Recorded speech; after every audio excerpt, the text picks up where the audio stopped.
What to do if your blog is failing. Success isn't always guaranteed.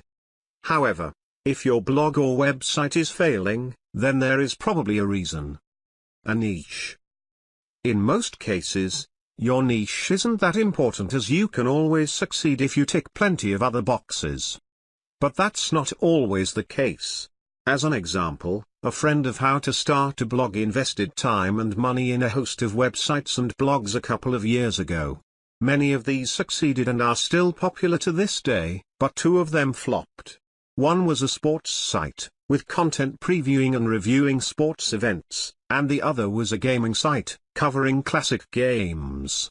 In both cases, he didn't focus on keywords and just zeroed in on good content. But in doing so, he was merely adding to what was an incredibly saturated market. When you have a subject that is so popular it is covered by millions of bloggers, Facebook users and Twitter users, as well as everyone else and their dog, you need to hit a niche. For instance, everyone may be talking about the latest sports games, but not everyone is offering betting tips on them. Everyone may be discussing classic video games, but not everyone is offering previews of forthcoming titles. So, as a rule of thumb, try to find a subject that not everyone is writing about, and if you can't, then find a niche within a popular subject. Steady content.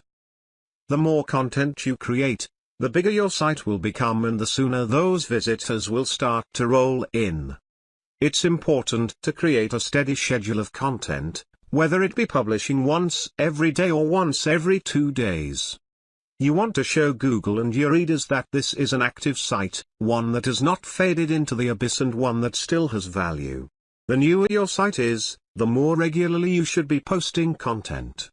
Many sites fail because webmasters only post once every couple of weeks, or because they often go days or weeks at a time without posting. Good SEO. It's not that essential to tick all of the boxes when it comes to SEO. You don't have to get that Yoast green light every single time for every single article.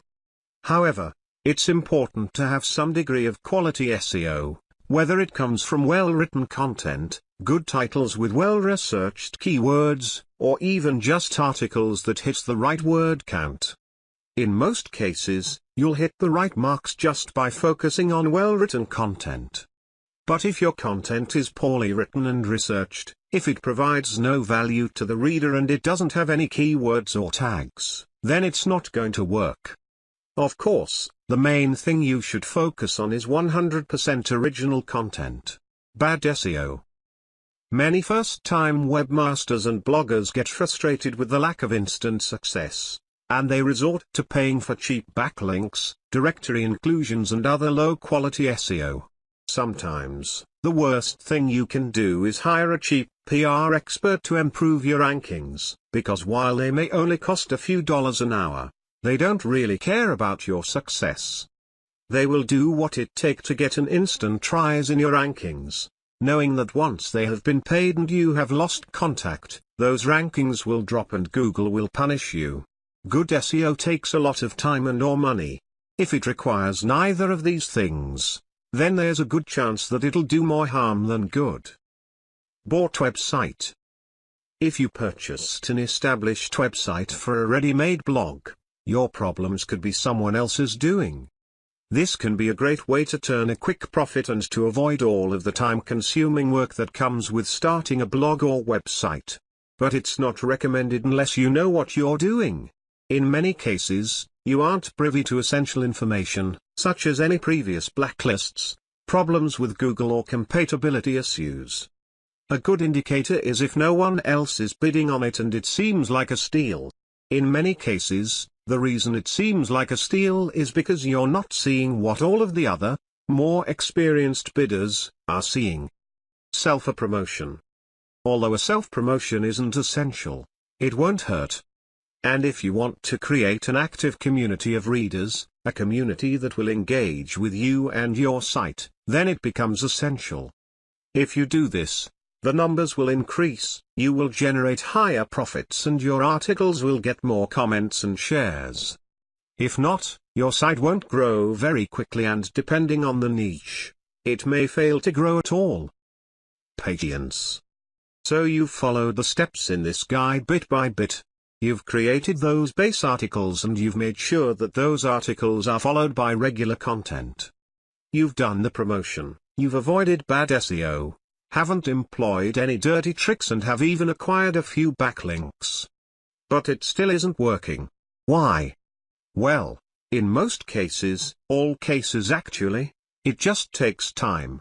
Google need time to discover your site, they need time to index it, and they need time before they start trusting it. The older a site is, the more it is trusted, especially if it is still pushing out content.